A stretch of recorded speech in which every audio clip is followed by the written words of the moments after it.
नमस्कार दोस्तों, हरियाणा सरकार की तरफ से बड़ी ब्रेकिंग न्यूज आ रही है। हरियाणा सरकार ने आज 15 नवंबर को 5 बड़ी घोषणाएं कर दी हैं। इनका असर सीधा हरियाणा के लोगों पर होने वाला है, आप लोगों पर होने वाला है। जान लीजिए इन 5 घोषणाओं से क्या फायदे और क्या नुकसान होंगे आप लोगों को। आगे भी आप रोजाना हरियाणा सरकार की हर घोषणा, फैसले, नियम, निर्देश, आदेश, योजना, सूचना और निर्णय की जानकारी रोजाना जानना चाहते हैं तो स्टेट नॉलेज टीवी हिंदी को सब्सक्राइब जरूर कर लीजिएगा और वीडियो को ज्यादा से ज्यादा शेयर कीजिएगा, अंत तक जरूर देख लीजिएगा। जी हां, सबसे पहली और बड़ी खबर आई है हरियाणा सरकार की तरफ से ग्रुप डी कर्मचारियों की अनुकंपा नियुक्ति को लेकर नए निर्देश जारी हुए हैं। 28 मार्च 2018 के बाद नियुक्त कर्मचारियों पर अधिनियम 2018 के नियम लागू होंगे। हरियाणा सरकार ने कॉमन कैडर ग्रुप डी कर्मचारियों से जुड़े मामलों जैसे कि अनुकंपा नियुक्ति, त्यागपत्र, अनुशासनात्मक कार्रवाई और तबादला या पोस्टिंग के संबंध में नए निर्देश जारी किए हैं। मुख्य सचिव अनुराग रस्तोगी ने इस संबंध में सभी प्रशासनिक सचिवों, विभागाध्यक्षों, बोर्डों, निगमों, विश्वविद्यालय और क्षेत्रीय कार्यालयों को लेकर पत्र जारी किया है। पत्र के अनुसार 28 मार्च 2018 या उसके बाद नियुक्त हुए सभी ग्रुप डी कर्मचारियों पर पूरी तरह से हरियाणा ग्रुप डी कर्मचारी भर्ती और सेवा शर्तें अधिनियम 2018 के नियम लागू होंगे।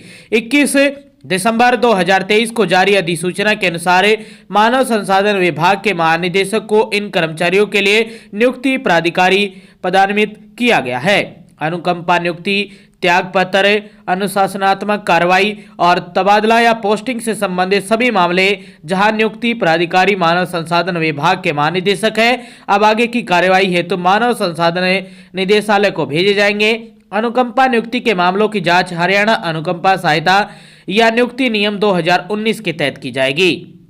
इन्हें संबंधित विभागाध्यक्षों की स्तुति के साथ HSAS कैडर के अधिकारी द्वारा सत्यापित किया जाएगा। 28 मार्च 2018 के बाद नियुक्त हुए ग्रुप डी कर्मचारियों के त्यागपत्र संबंधी मामलों को संबंधित विभाग या नियंत्रण प्राधिकारी के माध्यम से यथाशीघ्र भेजा जाएगा। अनुशासनात्मक मामलों में संपूर्ण तथ्यों संबंधित दस्तावेजों और विभागीय स्तुति के साथ मामले प्रस्तुत किए जाएंगे। तो ये पहली और बड़ी खबर आई थी सरकार की तरफ से आप सभी के लिए। दूसरी महत्वपूर्ण बड़ी खबर आई है 12वीं के परीक्षार्थी अंक सुधार के लिए 5 सितंबर तक कर सकते हैं आवेदन।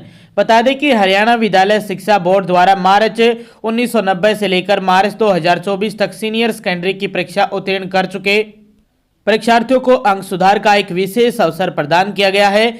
इस परीक्षा के ऑनलाइन आवेदन हेतु अंतिम तिथि 15 नवंबर निर्धारित की गई है। इसे अब बढ़ाकर 5 दिसंबर कर दिया गया है। बोर्ड के अध्यक्ष डॉक्टर पवन कुमार ने प्रेस वक्तव्य में बताया कि ऐसे परीक्षार्थी जो मार्च 1990 से लेकर मार्च 2024 तक सीनियर सेकेंडरी की परीक्षा उत्तीर्ण कर चुके हैं, उन्हें शिक्षा बोर्ड द्वारा अंक सुधार का एक विशेष अवसर प्रदान किया जाएगा।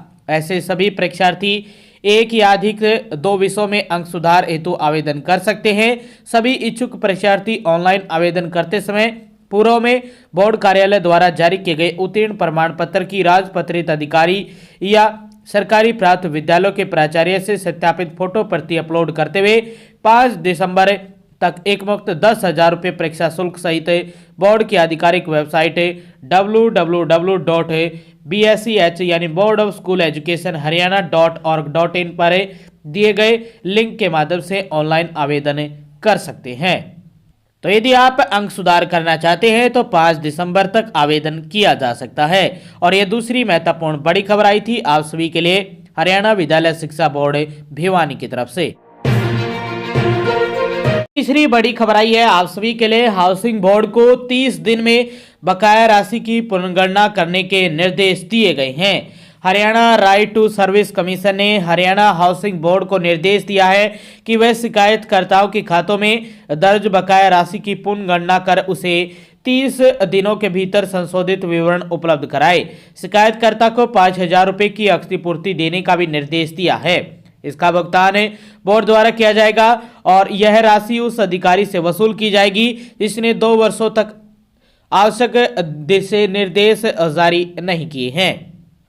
आयोग ने पाया कि बोर्ड ने 3 अगस्त 2022 की जीएसटी अधिसूचना के आधार पर अतिरिक्त कर व ब्याज तो लगा दिया, पर 2 वर्षों तक किसी आवंटी को इस संबंध में कोई नोटिस जारी नहीं किया। बिना सूचना के ब्याज वसूलना न केवल न्याय संगत प्रक्रिया के विपरीत है, बल्कि यह प्रशासनिक लापरवाही का स्पष्ट उदाहरण भी है। तो ये तीसरी महत्वपूर्ण बड़ी खबर आई थी आप सभी के लिए सरकार की तरफ से। वही चौथी बड़ी अपडेट आई है, अब घर घर जाकर सोलर सिस्टम लगाएंगे बिजली निगम के अधिकारी। सोलर सिस्टम पैनल लगाने के लिए बिजली निगम ने अपनी तैयारियां पूरी कर ली है। अब बिजली निगम के अधिकारी घर घर जाकर सोलर सिस्टम लगाने का कार्य करेंगे। इसके लिए विभाग ने जिले की 18 सब डिवीजनों में प्रक्रिया को तेज कर दिया है। करनाल से बड़ी अपडेट आ रही है। अधिकारियों का उद्देश्य है कि लोगों को सोलर सिस्टम के लाभों के बारे में जागरूक किया जाए। इसके लिए निगम ने एक टीम बनाई है जिसमें लाइनमैन से लेकर एसडीओ तक शामिल है, जो गांव और शहरों में सर्वे कार्य शुरू कर चुके हैं। मुख्यालय से जिले को 500 सोलर प्लांट लगाने का लक्ष्य दिया गया है। अधिकारियों का कहना है कि सोलर पैनल केवल उन्हीं मकानों पर लगाए जा सकेंगे जिनकी छतें मजबूत और समतल हो, ताकि भविष्य में किसी भी तकनीकी समस्या या दुर्घटना की आशंका न रहे। निगम के अधिकारी यह भी बता रहे हैं कि लाभार्थियों की सूची तैयार की जा रही है। गौरतलब यह है कि योजना लगभग 1 वर्ष पहले फरवरी 2024 में शुरू की गई थी। इस योजना के तहत सोलर प्लांट लगाने के लिए उपभोक्ताओं को पहले आवेदन करना होता है।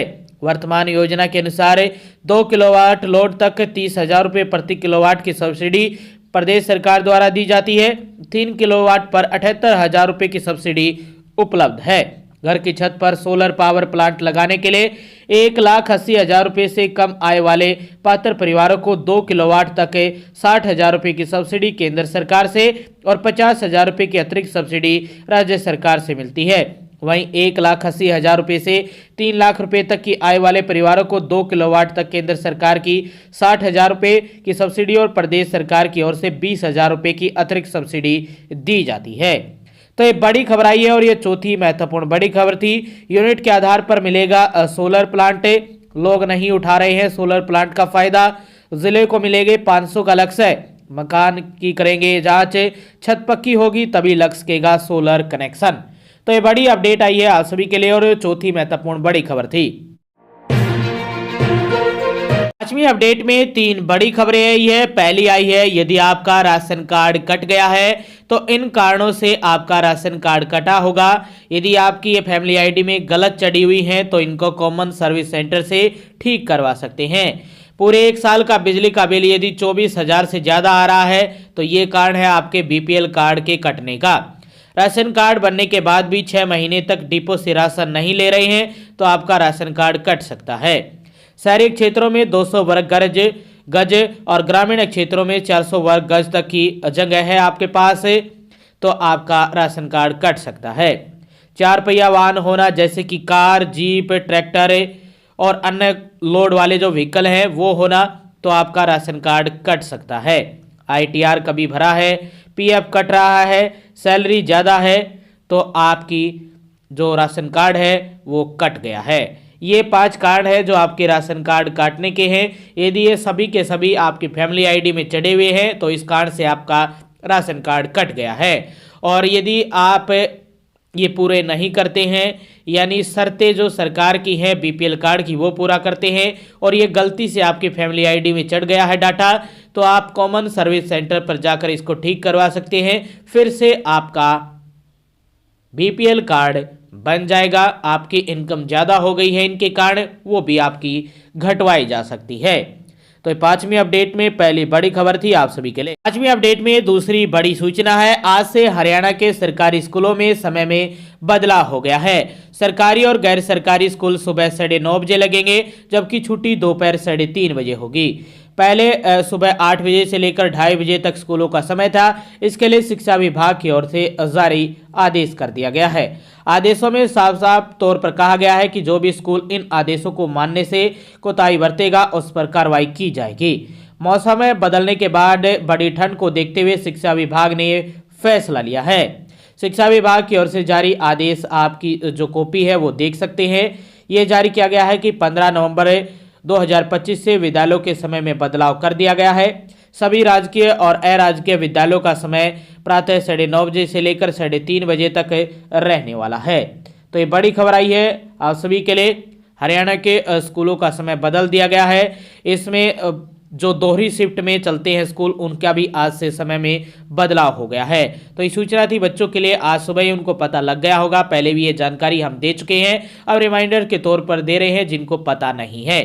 तो ये 5वीं अपडेट में दूसरी बड़ी खबर थी आप सभी के लिए। 5वीं अपडेट में तीसरी और आखिरी खबर आई है हरियाणा के रोहतक से। रोहतक में 10 से लेकर 15 दिसंबर तक अग्निवीर भर्ती रैली होने जा रही है। 10 से 15 दिसंबर तक राजीव गांधी खेल स्टेडियम रोहतक में अग्निवीर भर्ती रैली आयोजित की जाएगी, जिसमें कई पदों के लिए भर्ती होंगी।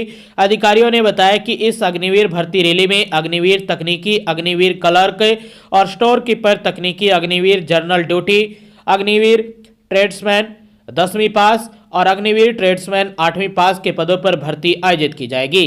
सामान्य प्रवेश परीक्षा पास करने वाले और भर्ती रैली के लिए चुने गए सभी उम्मीदवार 14 नवंबर से भर्ती रैली के लिए अपने यूजर नेम और पासवर्ड की सहायता से भारतीय सेना की वेबसाइट से एडमिट कार्ड डाउनलोड कर सकते हैं। यानी भारतीय सेना ने एडमिट कार्ड जारी कर दिए हैं। भारतीय सेना की जो वेबसाइट है उस पर जाकर आप अपना एडमिट कार्ड डाउनलोड कर सकते हैं। आपके लिए जो भर्ती रैली है वो 10 से लेकर 15 दिसंबर तक होने वाली है।